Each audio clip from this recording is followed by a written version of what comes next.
မြန်မာနဲ့ပတ်သက်တဲ့အရေးပေါ်အခြေအနေကိုတက်တန်းတစ်နှစ်တိုးပေမဲ့စကလုံးအချုံနဲ့အကြောင်းအရာတချို့ကိုအမေရိကန်နိုင်ငံဟာဖြေလျှော့ဖယ်ရှားလိုက်ပါတယ်။ကျွန်မစုမြတ်လှိုင်ပါ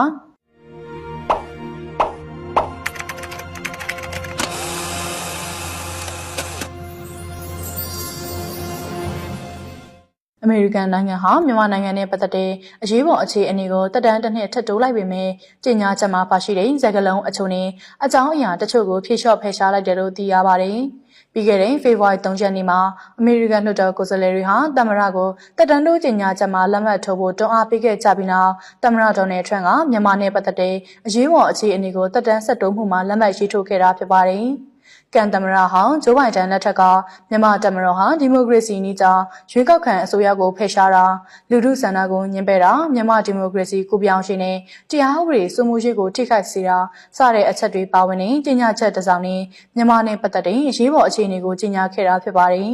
2020ရွေးကောက်ပွဲမှာ NLD အစိုးရရဲ့မဲလိမ်မဲခိုးမှုကြောင့်မြန်မာနိုင်ငံအတွင်းဖြစ်ပေါ်ခဲ့တဲ့2021ခုနှစ်တပ်မတော်ကအာဏာထိန်းမှုဖြစ်စဉ်နောက်ပိုင်း2021ခုနှစ်ဖေဖော်ဝါရီလ10ရက်နေ့မှာကန်သမ္မတဂျိုးဘိုင်ဒန်ကအမေရိကန်ရဲ့နိုင်ငံလုံးဆိုင်ရာရေးပေါ်အခြေအနေကိုစတင်ကြေညာခဲ့ပြီးနောက်ပိုင်းနှစ်စဉ်တက်တန်းတိုးလာခဲ့တာဖြစ်ပါတယ်။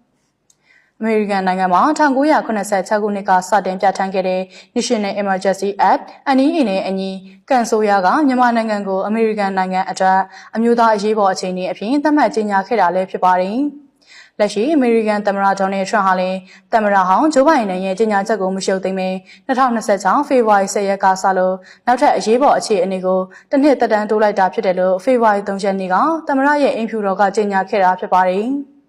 ဒီနှစ်တိုးရီအရေးပေါ်အခြေအနေမှာတော့ရခိုင်ချမှတ်ခဲ့တဲ့အချက်တွေတဲကတချို့အချက်တွေတချို့မဟုတ်မမှန်တဲ့စကားလုံးအချို့ကိုဖယ်ရှားလိုက်တာတွေလျှော့ချလိုက်တာတွေစတဲ့အပြောင်းလဲတွေရှိလာတယ်လို့သိရပါတယ်။သမ္မတထရန့်ဟာအာဏာသိမ်းနေဆိုတဲ့စကားရဲ့ဒီမိုကရေစီနည်းကျရွေးကောက်ခံအစိုးရဟာအတင်းအဓမ္မဖယ်ရှားခံရတာရဲ့နဲ့တရားဥပဒေစိုးမိုးခြင်းနဲ့ဒီမိုကရေစီကူပြောင်းရေးစတဲ့စကားစုတွေစကားရက်တွေကိုဖယ်ရှားလိုက်တာဖြစ်ပါတယ်။ဒါပြင်အမေရိကန်အနေနဲ့ပဋိပက္ခဖြစ်ပွားကြသူတွေအရှင်ချင်းတွေ့ဆုံဆွေးနွေးရေးကိုတိုက်တွန်းတာတွေအကြံဖတ်မှုလျှော့ချရေးတွေနိုင်ငံတည်ငြိမ်အေးချမ်းမှုမြင့်တင်ရေးတွေနဲ့အမေရိကန်ရဲ့အကျိုးစီးပွားကိုကာကွယ်ဖို့ဖြစ်လာတဲ့ PR တွေကိုလိုအပ်တယ်လို့ချိန်ကြီးဖို့ပြင်ဆင်ထားတယ်ဆိုတဲ့အချက်တွေကိုအခုတက်တန်းတိုးလိုက်တဲ့အမိန့်စာအသစ်ထဲမှာထည့်သွင်းဖော်ပြခဲ့တာဖြစ်ပါတယ်။အမေရိကန်အနေနဲ့မြန်မာနိုင်ငံအတွင်းနဲ့နိုင်ငံပြည်မှာဆက်ဆံရေးအခြေအနေဖြစ်ပေါ်ပြောင်းလဲမှုတွေကိုအနီးကပ်စောင့်ကြည့်နေပြီးသက်ဆိုင်ရာပတ်သက်ဆက်နွယ်သူတွေဒေသတွင်းမိဖက်တွေနဲ့အထီးတွေဆက်ဆံနေတယ်လို့လည်းအသိပေးခဲ့ပါတယ်။အခုထုတ်ပြန်တဲ့အရေးပေါ်အခြေအနေကြေညာချက်ဟာမြန်မာနိုင်ငံအတွင်းရင်းနဲ့မြန်မာအမေရိကန်ဆက်ဆံရေးအခြေအနေတွေကိုအမေရိကန်ပြည်ထောင်စုရဲ့မြို့သားလုံခြုံရေးနဲ့နိုင်ငံခြားရေးမူ